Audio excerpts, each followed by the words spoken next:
አለብን። ስሜ ሮበርት ኔቭል ይባላል። የምኖረው ኒውዮርክ ከተማ ውስጥ ነው።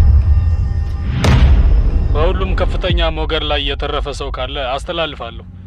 ደናደር ካንክ ጂቤቶችን ልጨርሳቸው ነው። አንድ በበሽታ የተጠቃ ወንድ ራሱን ለፀሐይ አጋልጦ ነበር።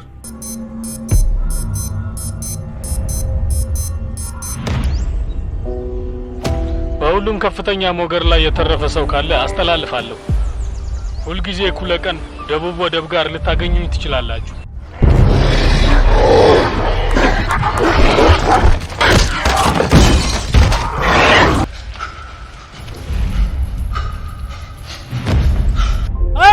አይሆንም! ሁሉም ሰው ሞቷል። ሳማው መሄድ አለብን።